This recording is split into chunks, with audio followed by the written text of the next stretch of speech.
時光飛逝，感慨萬千啊！曾經嘅輝煌，依家呢只剩下落寞。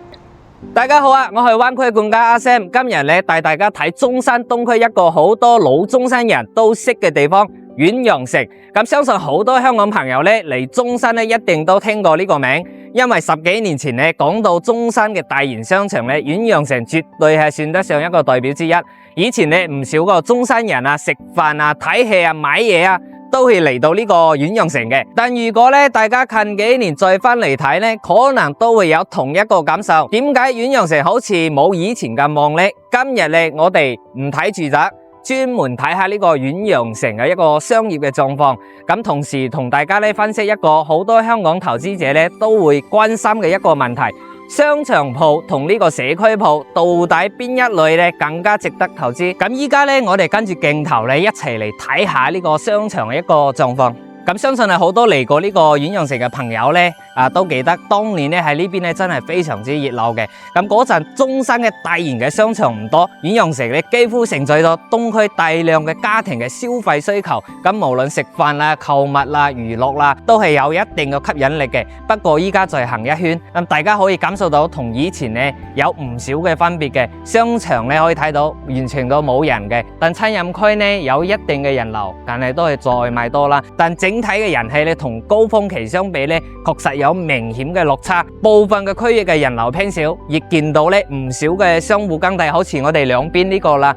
按照呢個大型嘅商場嘅一個布局嚟講咧，呢兩邊咁大嘅門面咧，一定係一個大品牌一個奶茶店嚟嘅。咁呢兩邊咧，依家係更替咗啦，變咗啦，好似啲生活館啦、證券公司啦、呢啲咩眼科啦，呢啲商鋪呢，基本上係開到比較人比較偏嘅地方啦，因為嗰邊租金少嘛，商場租金相對嚟講比較貴嘅，咁可以租到呢邊，可見呢邊真係冇咩人流㗎啦。咁依家再跟住鏡頭再去睇下。今日係端午節嚟嘅，祝大家端午安康啦！咁以為端午節咧有一定嘅人流，但係端午過嚟咧真係冇咩人流。我哋再去入面睇下，你睇呢邊商場鋪招租真係好少見啊！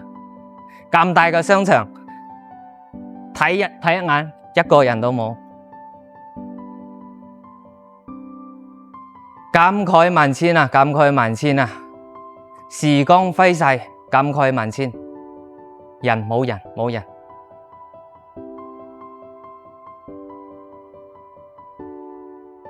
呢邊呢，按照呢個商場大型嘅商場嚟講呢，基本上應該係做嗰啲餐飲啊、食飯啊嗰啲嘅，呢一兜一圈。咁呢邊呢，剩翻呢冇咩其他嗰啲食嘅，就得一個螺螄粉啦。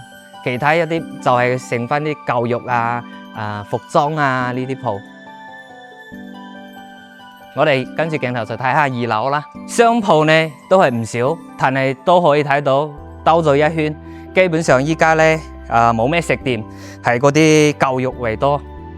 因為舊肉嘅鋪呢，佢冇要求咁大，好多係做線上嘅，線上報名，然之後嗰啲學生過嚟呢邊實體嘅。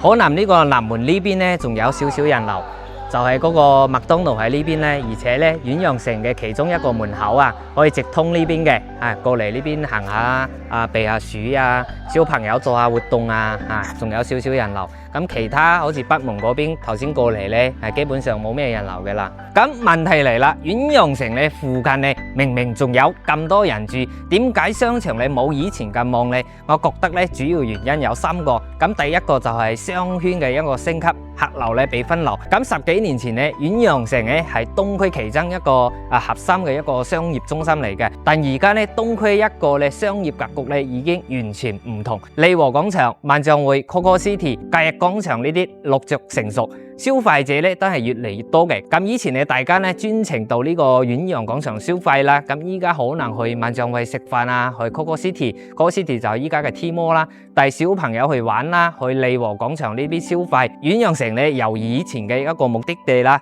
慢慢咧變成一個途經地，客流咧自然被分散噶啦。第二咧就係商場嘅定位啦，已經老化啦。大家可以留意，依家消費者咧去商場咧已經唔單止係消費買嘢啦，咁依家係追求呢個體驗嘅，親子娛樂啊、品牌酒店啊、網紅餐飲啊、打卡場景啊、大型活動啊，先係依家商業吸引呢個客流嘅一個核心嚟嘅。但遠洋城咧好多商業一個形態咧，其實已經停留係呢個傳統嘅一個模式嚟嘅，對年輕嘅一個消費者咧吸引力已經係唔及呢個新嘅商場嘅。消費者咧唔係冇呢個消費能力，而係呢個轉移咗呢個消費嘅一個場景。第三，人口咧仲喺度，但消費習慣係已經變咗。呢一點咧其實係最值得投資者思考嘅地方。好多人以為住宅多、入住率高，咁樓下商場一定旺，但事實咧未必係咁。遠洋城住宅區咧一直有人住，周邊人口嘅基數啊都唔算細，但依家居民嘅消費半徑咧比以前大好多。以前係可能落樓咧就解決咗所有嘅需求，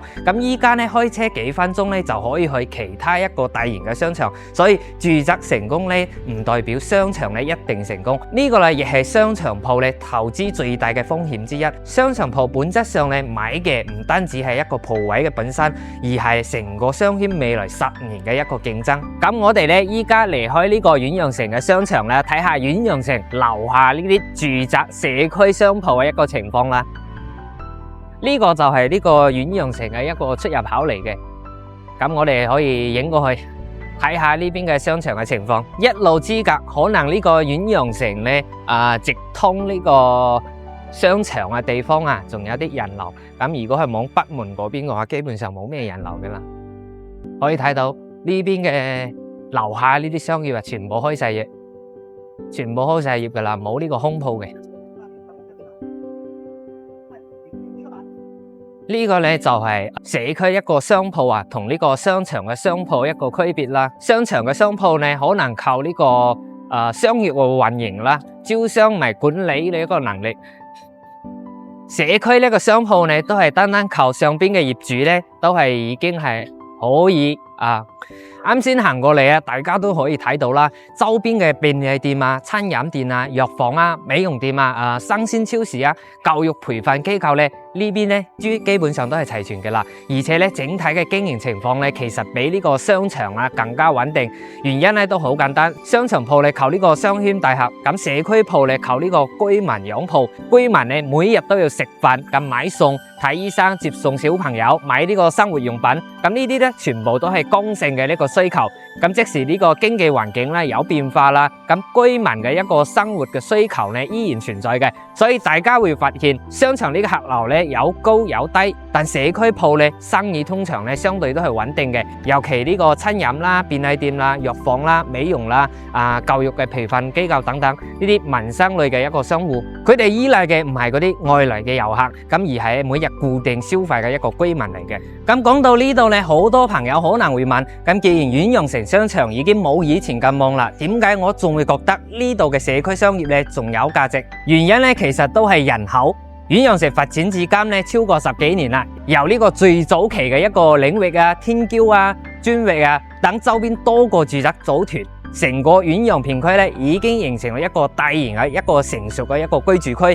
保守估計咧，遠洋城及周邊核心區嘅居住人口咧超過2萬人嘅，而且咧呢度唔係新區，而係已經成熟咗10幾年嘅一個社區，學校啊、超市啊、市場啊、餐飲啊、醫療配套啊，全部都係齊備嘅。居民生活習慣咧已經形成。大家記住一句說話：商場咧靠呢個客流，社區咧靠呢個人口。只要人口仲喺度，生活需求咧就會一直存在。早餐店要做生意，便利店要做生意，藥房要做生意，美容店要做生意，培訓機構都要做生意。呢啲需求咧唔會因為隔籬新開咗一個商場就突然消失，所以大家咧唔好以為咧遠洋城唔得。其實遠洋城最值錢嘅從來都唔係呢個商場，而係背後呢個2萬幾人嘅一個長住人口，呢個先係支撐社區商業最重要嘅一個底層邏輯嚟嘅。行完呢個現場之後咧，相信大家咧已經感受到呢個兩者最大嘅分別啦。講下呢邊住宅商鋪同呢個商業商鋪嘅租金啦。我身後嘅商業租金咧35蚊到呢個56蚊一方嘅，2樓同大面積嘅商鋪更加平，20蚊一方都有。咁啱先一路之隔嘅住宅商鋪咧，租金喺90到105蚊一方，累計咧75蚊，都比呢個商業貴。咁商場鋪最大嘅優勢咧就係爆發力啦。如果商場經營成功啦，人流高度集中，租金同升值空間咧都有機會快速提升嘅，但相對嘅風險咧都亦比較高。因為你需要依賴商場嘅管理團隊咧、招商能力以及呢個成個商場嘅一個競爭格局。而社區鋪呢個優勢就係穩定，只要入住率穩定、人口穩定、生活需求存在，租客咧通常更容易生存。雖然未必有商場鋪呢個短期嘅一個爆發力，但由長期嘅收租角度講咧，往往更加嘅穩陣。